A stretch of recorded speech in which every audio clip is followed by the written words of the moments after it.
In wrestling, that's called working heel.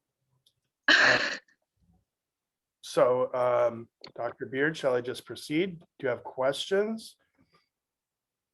Or should I keep introducing myself to people, or how do you want to go? I believe the students have prepared an introduction to welcome Oh, welcome you to the class and introduce you to the world.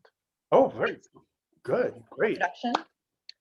All right. So, best known for his work with DC Comics Scooby-Doo, Terrance Griep has also left his mark on other iconic comics such as Superman, Batman, and Green Lantern, as well as being an established magazine journalist, having worked for such publications as The Advocate, Instinct, and Lavender.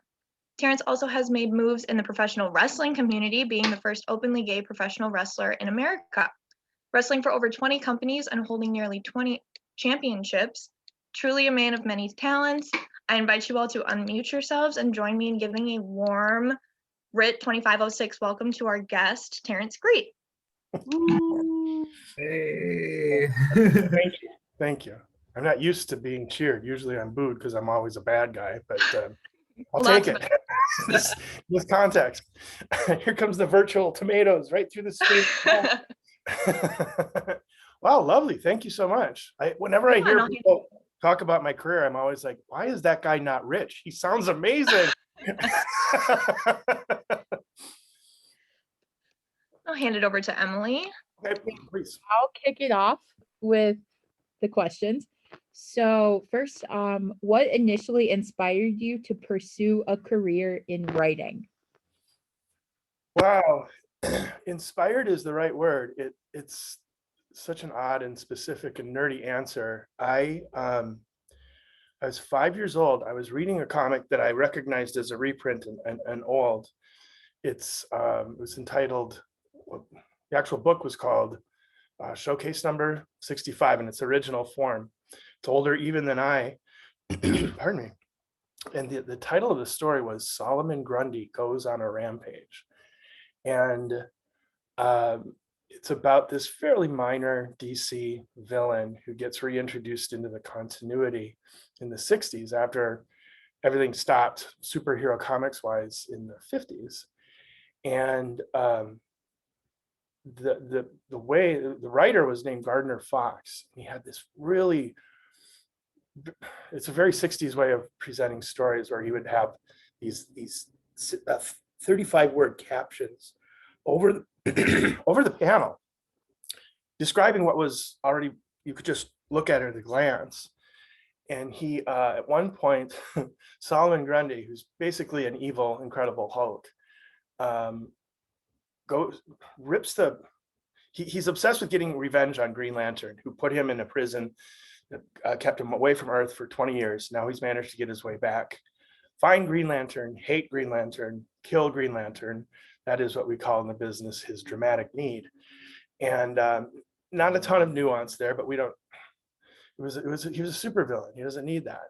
So he goes into a bank, he rips the vault off the door, grabs a bunch of money, and then goes out into the street and just starts howling.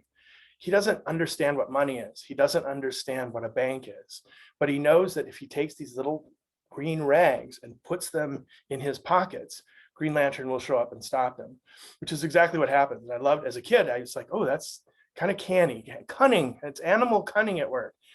But Gardner Fox described him stuffing the greenbacks into his ragged, rotting I just about said closets. I don't know, I must be projecting something. His ragged, rotting pockets. And that the word rotting resonated with me because my room was in the basement, and our basement sometimes flooded and sometimes smelled ragged and rotting. And it just got into my head that, oh my God, Solomon Grundy's in the next room and he's going to hate me, find me, kill me. And that emotional reaction resonated so much that I thought, oh, I want to be able to do this, to inspire these feelings, not necessarily spooky ones, although as evidenced by black lipstick and eyeliner, that probably was where my aesthetic lies. But that got me excited about telling stories generally and writing in particular. And it's interesting to me that I never wanted to be an artist as a comic book person. I really wanted to be a writer, which is odd. Usually writers in comics are just failed artists who have to MacGyver their way into a second choice of a career. That's basically it. It just built from there at the tender age of 5. Awesome. How did you get involved with the publications you've worked with? So example, like DC Comics or Lavender Magazine? Yeah, that's key. If you want to make a living doing this, or even just make some money doing this. In case of DC, I mean, it was just insane that the length I went to. If I had met Captain Ahab, he would have said, "Hey, dude, just tone it down a little bit, relax. You don't have to be quite so obsessed." But I was like the love child of Captain Ahab and Batman, just obsessed. I contacted all the editors at DC simultaneously. How do I do this? And it was an inelegant way to break in, because the key to success, I'll skip to this part for your sake, all the classes, students, excuse me, that I'm a writer. I use words, so I mix up class and students. It's like, you want to follow your dream. That's not the responsibility of a publisher or an editor. They have their own job to do, and it's up to you to insinuate yourself into that situation and figure out how you do that.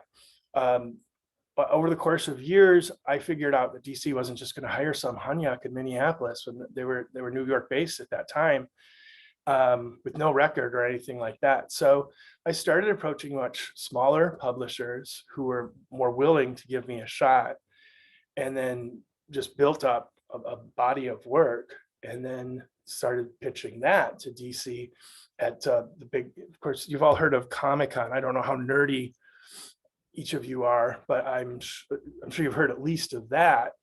And of course, there are all sorts of comparable, though much smaller, conventions happening all over the place. And DC in particular, Marvel to some extent, but DC in particular were really good about sending 1 or 2 creative representatives. And that was just simple matter of networking. I think social media can be used toward that end. I broke in before social media was a thing. And Lavender was so strange.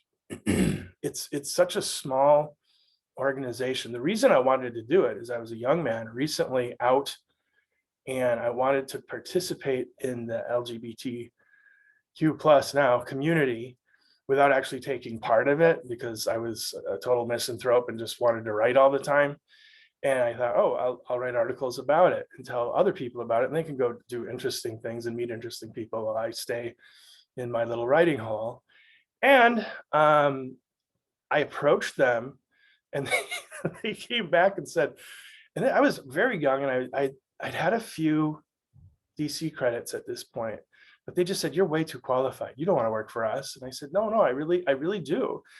And there was a little bit of back and forth, and eventually they needed a sports columnist.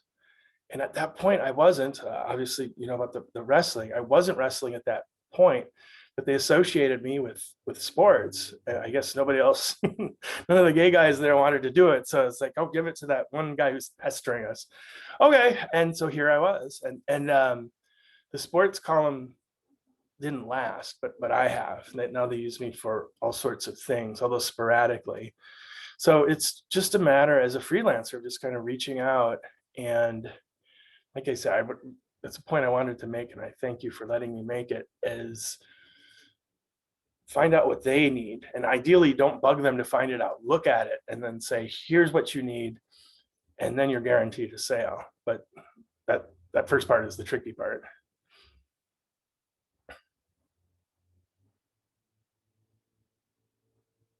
Okay. Is that good? Anyone else? Okay. Are there other questions?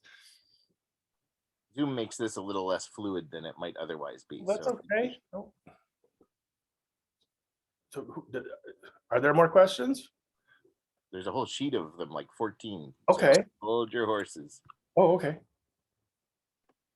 Okay, so moving into some questions that are a little bit more on the writing process, being as though you write like more journalistic style in in Lavender, and then obviously comics, how does your creative process change between genres? That's a great question. I didn't know exactly what to expect from this, so I came up with a few prefab spiels, and this was the one I was absolutely going to work in here somehow. I guess I shouldn't keep letting you behind the curtain.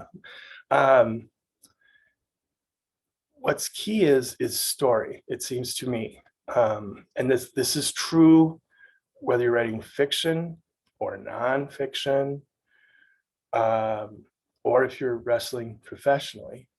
You have to present the audience at the beginning, a middle, and an end. And of course, like I think you've all read the gay order of Michael piece, right? Everyone's seen that. Okay, so I'll use that as an example. I remember interviewing that guy, Harry Hartigan, and he talked about, during the interview, he talked about death. And that occurred to me, that's really what this is about, this article, because Michael, according to him, was the first death at 9/11, right? 001, according, or I guess it would be 0001. And so he described that, and I thought, isn't that really what religion is us just trying to make death less spooky? So that's where I started, knowing that he had given me this cool paragraph about death at the end. And that was the payoff. That was the end. I built it like a story. What you have to be exceptionally careful with when you're dealing in nonfiction is that your characters are real people, and real people can sue you, and real people can get mad at you, real people can thank you, but you have, fictional characters do whatever you tell them to do. Real people generally don't. So it was at the end, what I tried to do more than anything, and again, I'm struggling with this just because it's different between real people and fictional characters, which I'm going to assume all of you understand. It's about the most memorable works are the ones that you connect to your audience emotionally. Again, wrestling is also the same way, right? I'm trying to antagonize a crowd so they'll be happy when I get beat up. Similarly, obviously, writing does not operate under that same aesthetic, but it's you want to leave people without, I know people call my work with Lavender journalism, and I prefer the term nonfiction writing because journalism is its own discipline, and I don't object to it, or I'm not offended by it or anything, but that really is who, what, why, where. This is what happened. Here are the facts, and you make up your mind what it means. That's journalism, and mine tend to be more about people or events. And I just think, how did that affect you emotionally, which isn't technically, I don't think, journalism. But ultimately, that's the key. You just want to take the reader on this emotional journey. You start in one place, you make a change, and then you end in another place. It's really that simple.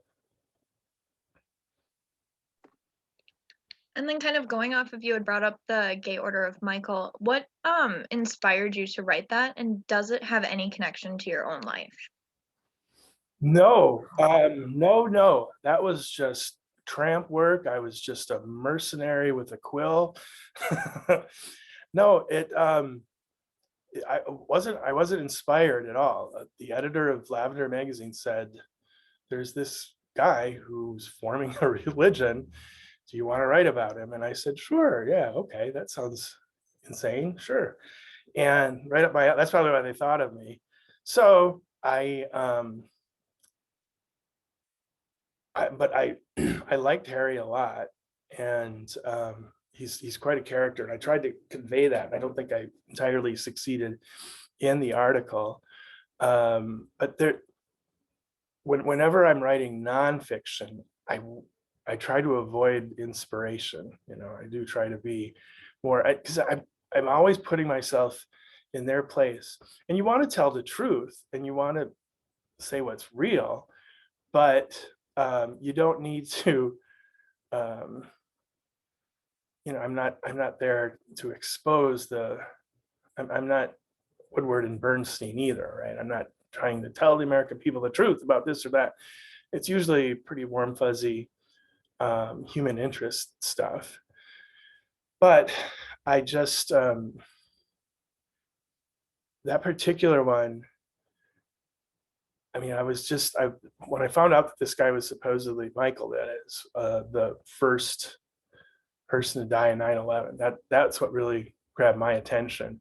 Partly because, wow, that's poignant, and partly because it's like, how do you even know? And at that point, people, I'm sorry, I hope it's not too gruesome, but living people in airplanes had crashed into both of those buildings. I assume they did not survive that process. So I don't know. I guess they're going by the local, whatever. But that's the detail that kind of grabbed me. And usually, when I have an assignment and I'm interviewing a subject, I build it not entirely unlike, I hope, a lawyer building a case, where I'm going to try to get you to go here, here, here, here, and then end up here. I do research on the subject, whether it's a person or an event, whatever, and I'm prepared. I engage in this quaint old practice called listening. And if the subject wants to go somewhere else and it sounds more interesting, I'm perfectly willing to take all that research I did and throw it right out the window and go with them. Again, pursuing that that hook. I remember one other one that related, also for Lavender. It was World AIDS Day. That's when the article was going to be published, and I interviewed here in Minneapolis one of the very first doctors who ever worked on this strange, horrible disease in the 80s that had no real treatment and absolutely no cure, no anything. And the doctor, in his objective doctorly way, said, yeah, for the first 20 years of my job was just to watch people die. And I went, whoa. And I remember even picking up, I had a little recorder on a phone, and I'm like, ooh, okay, we're at number 60. I'm coming back, because I knew that was my opening line. So it was listening that got me going, and then you just go from there. So if inspiration enters into it, that's where it is, when you just, whatever detail jumps out at you as a human, you start there and think, okay, how can I turn that into something that other people will connect to? That's the other key to it, is not just, presumably you're a person and people reading your stuff are a person. Each person is a person, and so you can all relate to some basic things, and finding that connection, that's key to writing for an audience. I gotta express some personal disappointment here, if I can, for just a moment. Sure. You have posted that Michael piece many times to your social media over the years that I've known you, with a certain amount of pride. Mm-hmm. And so to hear you talk about it as a mercenary task, it kind of disappoints me. Well, yeah, I live to disappoint you. I mean, your students, I become a hero in their eyes. I know that, and I accept that. No, the question was, how was I inspired? I wasn't inspired. They came to me, and then I found something to be inspired by. Yes, I repost it every 9/11, since it commemorates 9/11, or is about that. But yeah, I'm pleased with the piece. I like in the intro, I like my own writing, if I'm allowed to say that. I know as fellow writers, I'm sure you've learned you're supposed to pretend to be modest and just go, well, everyone else gets to decide if it's good. I liked the introduction, the dramatic, the collapsing of the towers and all that. So I came to like the piece. But it wasn't like me just sitting on the banks of a river wearing a toga, playing the harp, thinking poetic thoughts, and then, I know, I will write about the Gay Order of St. Michael. Have I restored your lack of disappointment? You feel a little better now? We'll see how the answers to the rest of the students. Okay. Well played, Dr. Beard. Yes. I'm just a lab rat here, getting conditioned. All right. So we will kind of switch gears into more of like wrestling. So how has wrestling changed the way you approach writing, especially genres such as science fiction or comics? Yeah, that's a very insightful question. It's so funny if you just look at wrestling and you look at superhero comics, there's so many parallels. Guys in tights telling stories of good and evil, over the top, larger than life. You could either of those, that statement could apply to either of those outlets. Obviously, writing superhero comics is a lot easier on your body than wrestling professionally, and I've used that as a marketing scheme. Well, it's not a scheme. I'm thinking like a villain. It's I tell prospective clients who edit superhero books, I'm like, hey, the people you're currently using, the writers you're currently using, they're writing, but when I'm writing supervillains, I'm doing an autobiography, and they'll go, oh yeah, you are, aren't you? And it works, oddly. So as long as I'm here and they're in Burbank, California, they seem reasonably safe with it. I don't think they'd want to work in the same office with me just in case. My writing, the two help each other. Wrestling has benefited more from me being a writer than writing has benefited me from being a wrestler, but they both benefit. The way wrestling has benefited is that I'm very good about, I keep using the term, but it's storytelling. And I will establish something in the first part of a match, and then it turns out, oh, that's how I end up cheating and winning the match, or that it looked like this guy tweaked his knee and it was just a minor thing, but oh no, now I'm going to target it and use it as a submission hold, that kind of thing. My matches have a good sense of structure, a superior sense of structure compared to my colleagues for the most part. There's more, I think, non-wrestling fans probably understandably just respond to the aesthetic quality of the growling and the yelling and the shouting and the violence and all that. And that's an integral part of it, but it's a superficial integral part of it. Structure is important, and I'm good at changing finishes and doing creative things. I did one match recently, relatively a year ago recently, before everything went into suspended animation, where I had been just relentlessly attacking this guy's knee again and again, and I couldn't get him to submit. And eventually we both fought. He got back, started beating me up, and we're both outside of the ring. And the referee, and of course, if you stay outside of the ring for more than 10 seconds, you're counted out, you lose the match. So the referee's counting us both. And I get rolled under the ring ropes, but he starts to too, but his knee gives out and he falls backwards. So the referee counts to 10 and he loses the match and I win the match. So I didn't get him to submit. So he gets kind of moral victory, but the audience was like, oh, wow. They kind of processed it, but it was an unusual finish as opposed to 1, 2, 3 in the middle of the ring, or I give up in the middle of the ring. I don't think I'd be thinking in those terms if I weren't a writer.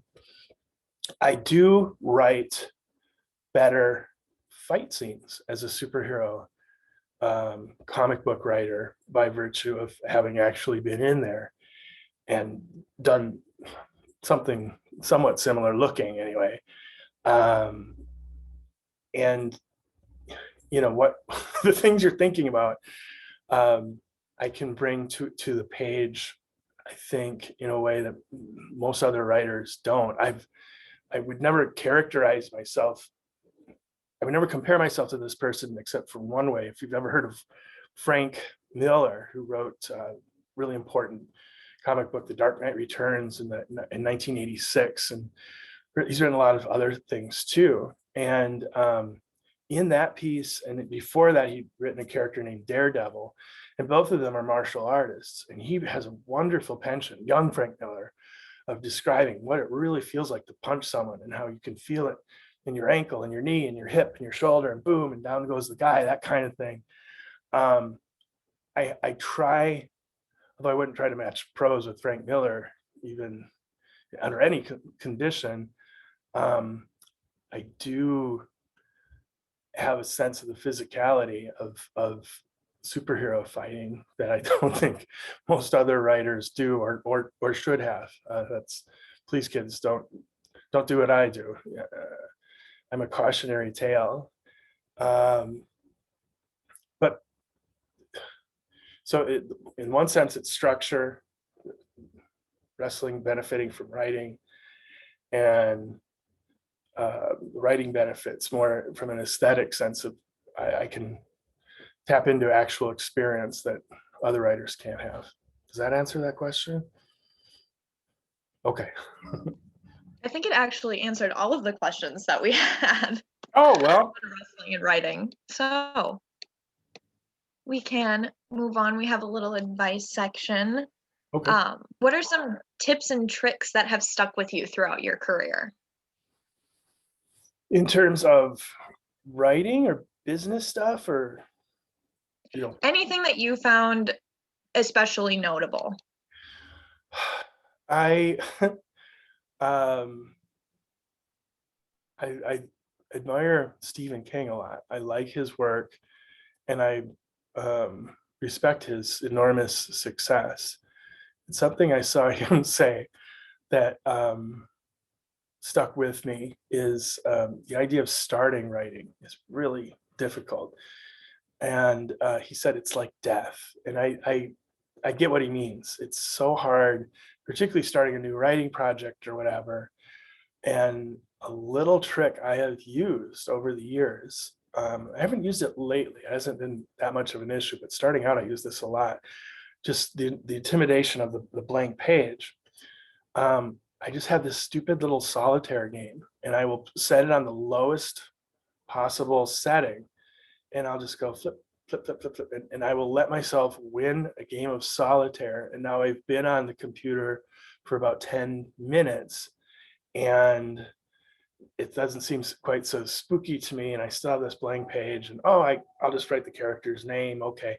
And then if you're busy enough, if you're lucky enough to have several projects, you can kind of work on them simultaneously. Not everyone likes to work that way, and if that doesn't fit for you, that's fine. But as far as getting starting, it's just it's so weird because I can get in front of thousands of people, and I have, wearing my underwear and boots and nothing else, and I'm fat and I'm gross to look at, and it doesn't affect me at all. I can just do that. But my apartment is never cleaner than when I have a new writing assignment, because I will find any way to procrastinate.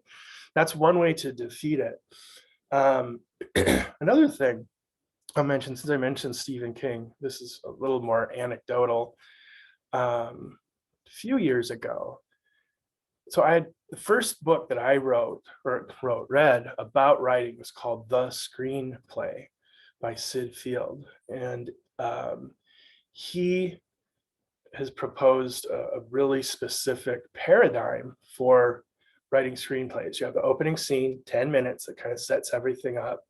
And there's a plot point. That's usually where the hero gets involved. Then you go, I think it's 60 minutes. Then there's another plot point. that's building toward the conclusion. And then I think it's 20 minutes to Newman, something like that. And a lot of people have criticized that for just being kind of, that isn't how stories work, that you just come up with good characters and let them do what they want to do. That's Stephen King's approach. And so Sid Field's response to all of that had been, hey, you don't get in your car and just decide you're going to drive to Chicago, right? You think, okay, I am currently here and I have to take 35 down to 94 and then 94 over here, that kind of thing. So Stephen King said the way he approaches it is just create an interesting situation. In his book on writing, you have a woman who has an abusive husband. The husband gets arrested. She goes on, he's gone. She goes on the TV. She turns on the TV, finds that he has escaped from prison, and then hears footsteps on the stairway behind her. There's your setup, go. And he actually invited people to finish that story and send it off to him, you know. But he said you just sort of, he likens stories to fossils, and it's your job to dig them out as carefully as you can, that it is whole in the ground, and it's your job to get as many pieces out as you can as a whole, because if you're not careful, you'll break it to pieces, that kind of thing, which is an interesting metaphor that also speaks to me. So a friend of mine approached me about a short story. Do I want to write a short story for this publication of his? He gave me the parameters and I said, sure. And I had just finished on writing, and you know, and I'm still reading books about writing. I've been doing it for longer than you people have been walking the planet, and you whippersnappers, you and your MTV, I know all about you. But I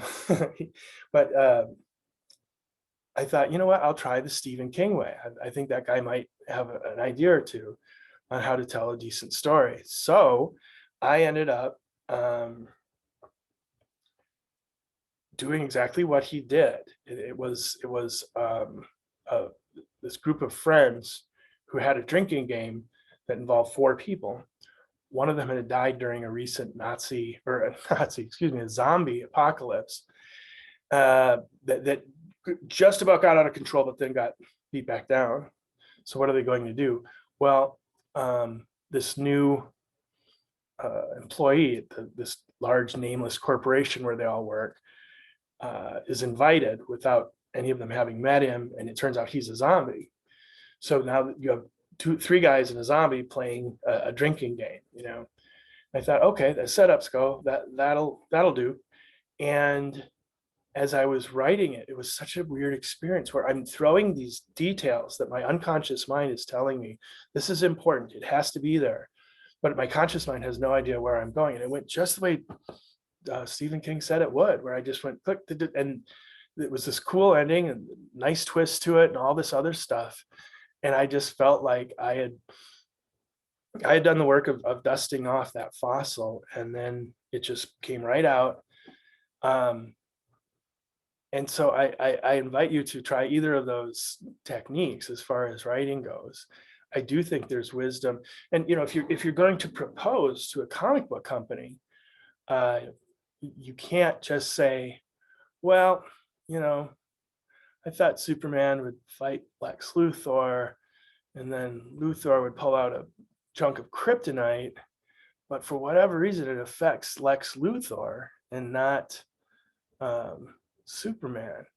But you know what, I'll work out the rest later, just to prove the assignment. You know, that's not going to happen. So you do need to know your ending if you're going to write characters like that in certain circumstances.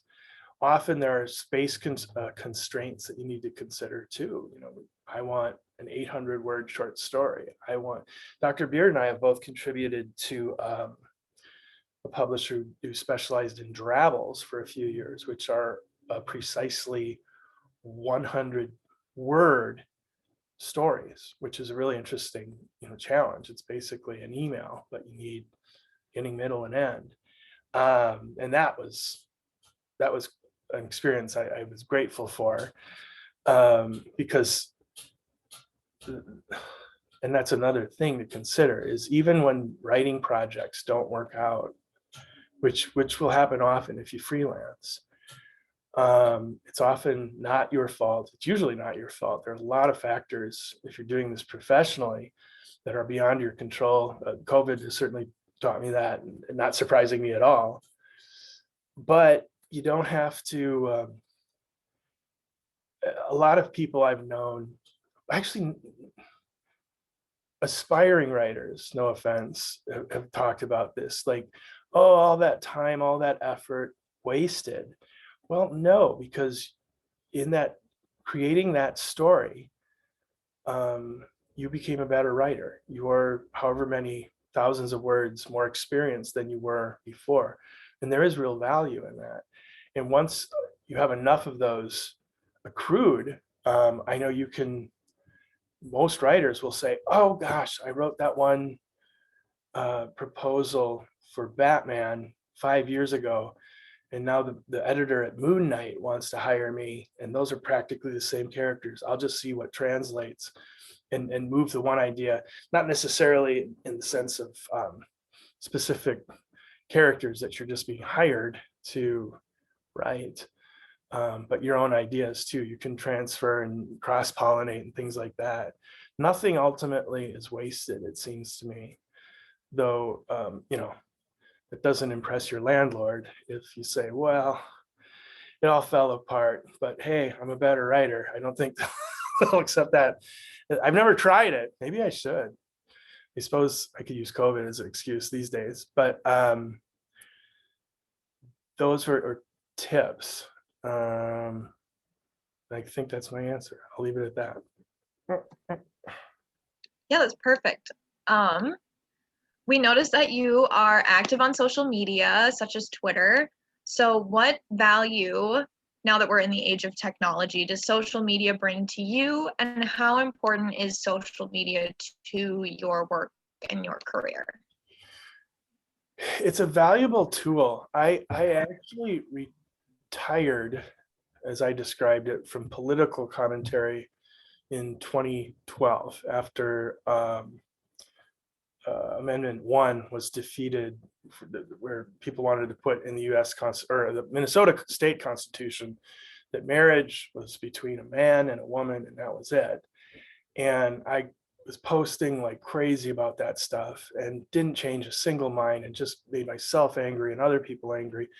And I thought, you know what, I'm just getting out of political comment. And then Donald Trump ran for president in 2015, and I was making fun of him because I was like, I didn't see that as a political story. I just thought it was, showbiz.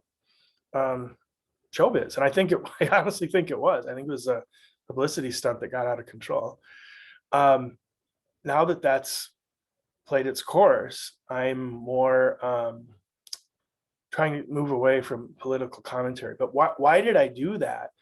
It's just to let steam off the valve, just because it was so, I just really, as an amateur student of history, I just found that presidency so aberrant. It bugged me a lot. And I really just wanted other people to say, you're not crazy, they're crazy. That was that. It's not the smartest career move, I don't think, particularly in these times. And I'm really trying to do what Joe Biden wants us to do, which is just take the temperature down. Okay, stay calm. In terms of, so my point in mentioning that is I think my career would have benefited if I just shut up on that point. And I know plenty of people who just make humorous little observations about human behavior or whatever. I have a couple up, my last two that I posted were commenting on the weather, literally on the weather. And so at this point now that I'm moving out of it, if you've looked at it for a while, then you know that the political stuff, I'm just saying that's in my past now, though it's very recent past, and I'm sure I'll post here and there.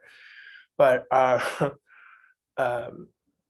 for my part, I have two motives writing career wise. Number one is publicity. That is, here's this thing that I'm working on. Lately, I've been doing technical writing, and they literally they don't want you to promote it, right? You're not there. You're just there to take, here's last year's manual, here are the changes we want made, put them together, we'll pay you. Oh, okay. But you're not getting credit. They don't want you to get credit. So you don't publicize that stuff. But if here's my new Scooby-Doo issue or whatever, then you do, of course, or short story or lavender article or anything else like that. So it's obviously a powerful or potentially powerful promotional tool. The other thing, and I know this is real, though it's much more abstract, is I generally post about 9 in the morning and then 9 at night. They're usually funny, or they're tempted funny, and they're just sort of a reminder to the various Facebook friends and Twitter followers that I have who hire writers. Hey, I'm still out here.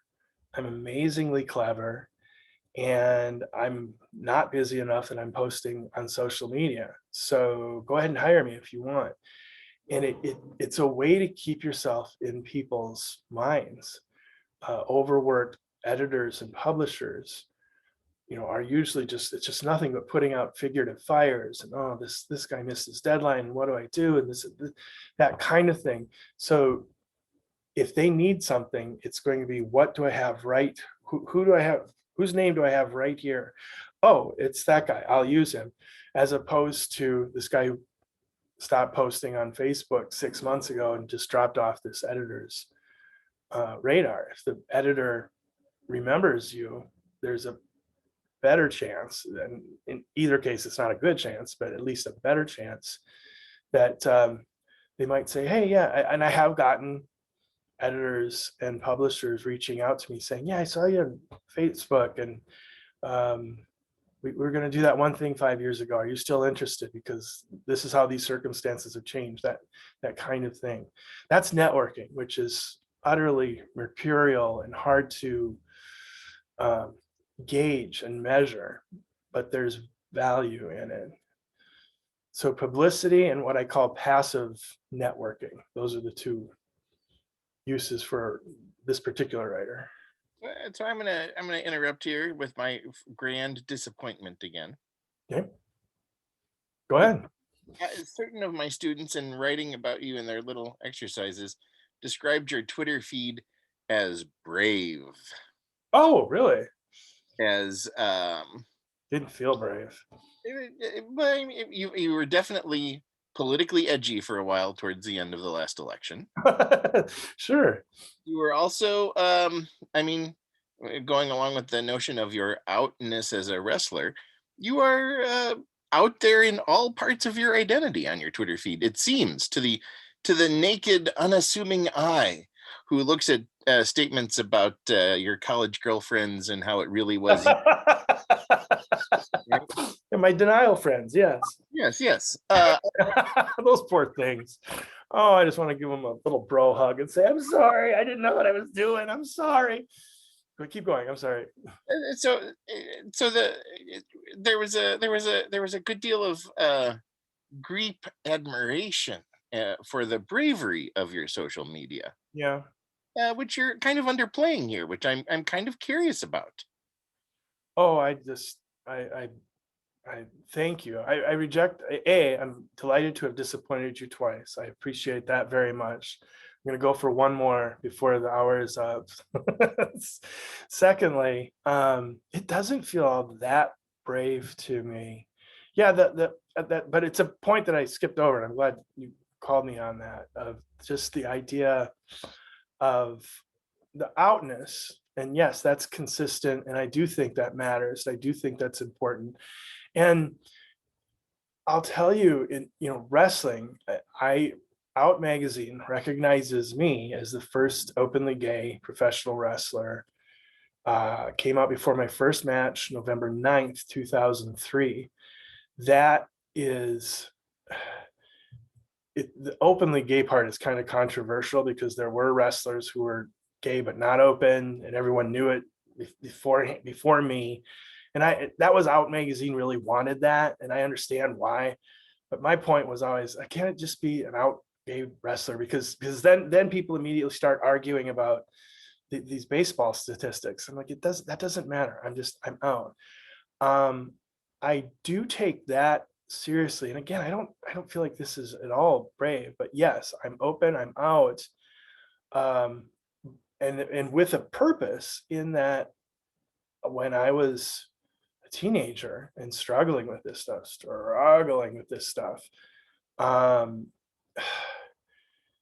it would have meant a lot to have had someone who's funny and I suppose if you want to say fearless, I'll say it just because the alliteration, funny and fearless, who's not ashamed, who's not the slightest bit concerned if he offends people. That's all true, and that will be regardless of any particular political candidate. That'll be with me forever and ever. But so I do have that in mind. But answering the question was just in terms of the actual writing. But yeah, advocacy matters, representation matters. And it's something I still struggle with. Wrestling, and you, Dr. Beard, have had the displeasure of seeing me wrestle. And I've always struggled with, how gay is too gay, because I think there's great value in saying, okay, there's this character and he's not wearing feather boas, and he's not, adhering to the pro wrestling shorthand of this guy's a gay guy and therefore you boo him. He's something else, and we all know that the performer and the character are both that way. In case I'm being too subtle, okay. And because if there's one thing an openly gay pro wrestler can be, it's too subtle, obviously. But I worry. I've interviewed David Kopay, who was the very first NFL player to come out. He retired in 1975 and then came out in 1977 and insisted, hey, I'm not the only one. I've also interviewed Sarah Tuwala, who's the third, who did basically the same thing in the 90s. And they both, David Kopay in particular, ran into this notion of, I don't care if you're gay. I don't care if you're not gay. I want to read the sports page. I don't want to. The reason I follow sports is so I don't have to think about the real world. I just want to think about the gridiron or the baseball diamond. I don't want to think about the individual players, what they do in their private lives, that kind of thing. And I think there's real value, particularly considering the audiences I'm performing in front of, who probably don't know a ton of openly gay people, to remind them I'm the gay guy. But if you do that and you just jam it up their noses every single time you do an interview or whatever, and every single time, then they're just like, they turn into the people David Kopay had to deal with, where it's like, I get it, I don't care, shut up, I just want to see you wrestle. And so where I landed with that is, when I go to the ring, I always wear around my left thigh this rainbow bandana just above my knee pad. I used to wrestle with it, but it kept coming undone and floating about. I'm like, oh. So then I have to interfere with my own offense to grab my damn bandana and jam it down my tights, because I didn't want to lose the darn thing. So now, and then the solution was, okay, I'll tie it tighter. I started getting leg cramps during my matches, and I thought, okay, that's probably not the greatest solution. So now I just wear it to the ring and I take it off. I usually have a robe or something, and then I just hand it off. But everyone sees it. I make the point, and then I move on, which I hope is the right balance between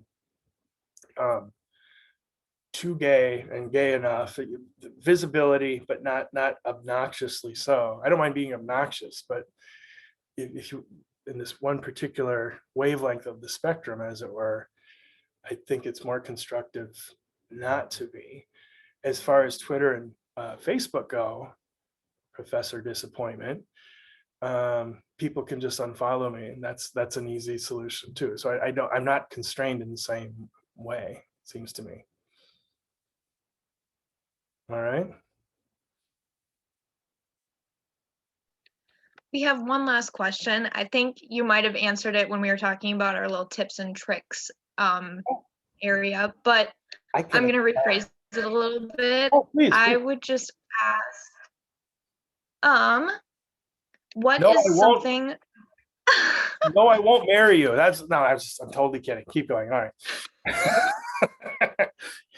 What is something that you would tell, young writers entering the field to remember? That's something that maybe college doesn't prepare us for in the quote unquote real world. Oh, so in other words, Dr. Beard falls short and you're kind of disappointed in him. Is that what I'm hearing?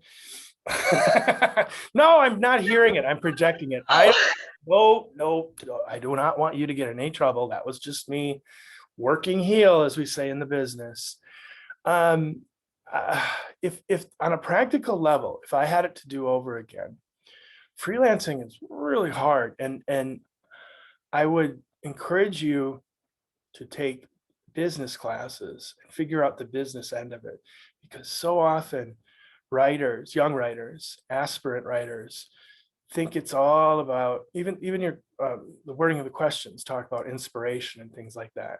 And disappointing though it may be, if you're going to make a living doing this, does a plumber ever say, I just don't feel like twisting pipes today. My chi is low, and I'm just not going to do it. No, you go to work, you put on your overalls and you go to work, and the same thing, any job, that's what you're going to need to do, including writing. And there are days where it feels great, and there are days where I'd rather be in the figure 4 leg lock and just get out of here, but you plug through. Because you have to. That's so often with aspiring writers, they forget about the professional writer, and they just emphasize the writing part. The professional part is more important, because you aren't going to make a living if you don't figure out how to conduct yourself as a business person. In terms of freelancing, that's beating your deadlines, that's doing what your client asks you to do. I've always made a deal with my clients, new ones. I say, okay, here's what I always tell people. If I think you're wrong, I'm going to tell you you're wrong. And if I can't persuade you that you're wrong, as far as, I think Superman should do A instead of B, if I can't persuade you, then I will do what you want to the best of my ability, with no pouting on my end. But I need you to promise that you will listen to me if I object. And they always agree to it, and not one has ever meant it, because I do it, and then they go, no, just do it. Like, okay, and they don't even listen to my idea. But I feel better for having done that, at least. Remember the business end of it. Remember there's a lot beyond your control, and don't take rejection, which is a constant part of this, personally, because it's rarely personal. If the editor says you're a terrible person and I don't want to work with you, go ahead and take that one personally. But anything other than that, you really needn't, because it really does. You hear phrases when popular bands break up, they say we had creative differences, and it's such a cliche, but it really is a thing too. And you can just, and the business end more than anything, as you can see that in the news all the time, particularly where Warner Brothers is concerned. For my own experience with DC, if I were where you guys are now, I actually just offered this advice to a nephew of mine who's much younger than you guys are, but I would learn how to teach this stuff. And then you're working with this stuff. There's a stability there that you just don't have as a freelancer. If there's any one job is dumber than freelance writing, it's freelance wrestling. And so of course I had to jump feet first into that one too. Boy, I flunked. Andrew Carnegie would just spit right in my face, and I would just go, "Yes, sir. I deserve that. You're absolutely, sir. Could I have another? You only got my right eye. Go ahead and get my left." But always remember that whatever creativity, whatever inspiration, that wonderful symbiosis that writers have with their work, when it just all starts to come together and it just feels great and it feels like you're dancing with your own words and everything's cool. All of that, if that's this, it's happening in this sphere of business if you're going to make money at it. And if you don't want to make money at this, there's nothing wrong with that either. Or if you have a different job and this is more of a sideline, the vast majority of creative people I know, that's how they make their living, and I don't see anything wrong with that either. But just remember, it's about people, creatively speaking, and it's about people in a business sense too. And between you and your dreams, there's always someone, and you're gonna have to learn how to manage that person, not manipulate, because in writing, one of the cool things about doing it professionally is there are plenty of scenarios where you get win-win as opposed to win-lose, which is of course how wrestling works. But in writing, there are all sorts of elegant ways that the professional writer can accommodate the business end of it, but then also find himself, herself, their selves, all other selves fulfilled. Awesome. So that's all the questions that Jenny and I have. So we'd like to thank you again for your time and all the knowledge, learning, and advice we got from your experiences. So everyone can give a little virtual round of applause. Who needs any? Boo, boo. Oh wait, I did the bad guy thing. Yeah, thank you all very much. So if anyone would like to stay and keep the conversation going, we'll keep the Zoom meeting open. But thank you again, Terrance. My pleasure. They were great questions. Great class. I really do appreciate you guys. So this would be the smoke 'em if you got 'em break. Okay. If there's a student who would like to hang around and ask a particular question of Terrance that you didn't want recorded, or something like that, I'm going to turn the camera off now. Dun, dun, dun. Otherwise,